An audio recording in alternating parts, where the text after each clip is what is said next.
पुण्यामधील मंगेशकर रुग्णालयामधील गर्भवती महिला मृत्यू प्रकरणी आज माता मृत्यू अन्वेषण समितीकडून अंतिम अहवाल सादर होण्याची शक्यता वर्तवली जाते। माता मृत्यू अन्वेषण समितीच्या अहवालानंतर कारवाईची दिशा सुद्धा ठरेल आणि माता मृत्यू अन्वेषण समिती आणि धर्मादाय आयुक्तांच्या अहवालानंतरच कारवाईचा निर्णय होणार आहे। दरम्यान अजूनही दोनही समित्यांच्या अहवालाची प्रतीक्षा कायम आहे। कारवाई कधी होणार हा प्रश्न अजूनही प्रलंबित। एकूण हे 5 अहवाल होते आणि या अहवालांमध्ये 2 समित्यांकडून हे अहवाल येणं बाकी आहे आणि त्यानंतर कारवाईची दिशा ठरेल।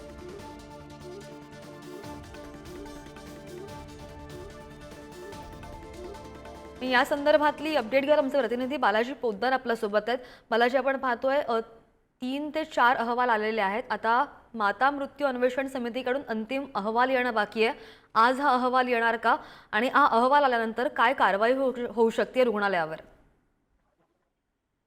माता अन्वेषण व्यक्तीचा जो अहवाल आहे तो येणं बाकी आहे। खरं तर दोन्ही अहवालामध्ये जे आहे ते राज्य सरकारच्या अहवालात जी माहिती समोर आलेली आहे ते दीनानाथ मंगेशकर हॉस्पिटल यामध्ये पूर्णपणे दोषी आहे। इथलं ॲडमिनिस्ट्रेशन दोषी आहे। त्यांच्या भिसेच्या मृत्यूला हे सगळे जबाबदार असल्याचं म्हटलेलं आहे।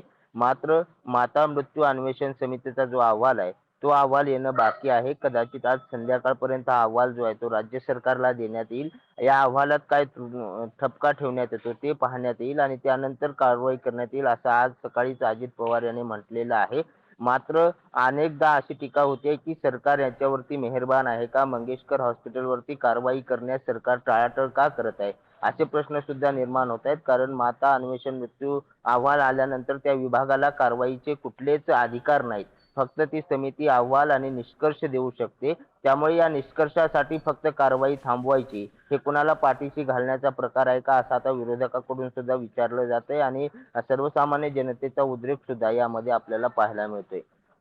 अगदी नाही, बरोबर आहे। सरकारकडून मिळणाऱ्या निधीच्या पैशांचा सुद्धा अजित पवार यांनी उल्लेख केल्याचं पाहायला मिळालं।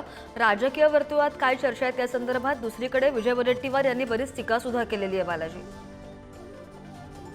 अजित पवार यांनी ज्याप्रमाणे ग्रामीण भागातल्या भाषा असते त्या भाषेप्रमाणे जर तुम्ही एवढे पैसे घेत असाल आणि जर त्याला जर हळदी कुंकू लावून ठेवत असाल तर यावर हे असं सहन हो केलं जाणार हो नाही। यावरती कडक कारवाई केली जाईल असं म्हटलं तर उदयनराजे यांनी ही जागा जी आहे दीनानाथ मंगेशकर हॉस्पिटलची ती परत घ्यावी असं म्हटलेलं आहे। अनेक दिवसापासून अशी मागणी होती की ही जागा जी आहे ती परत घेऊन आता सरकारने हे रुग्णालय चालू करावं। मात्र सरकार या संदर्भात कुठल्याही कारवाई करताना आपल्याला पाहायला मिळत नाही। त्यामुळे नेमकी कारवाई कधी होणार आणि कशी होणार हे अगदी पाहणं हो महत्त्वाचं आहे। नेमकी कारवाई कधी होणार हा प्रश्न अजूनही प्रलंबित आहे आणि अहवालाची प्रतीक्षा आहे।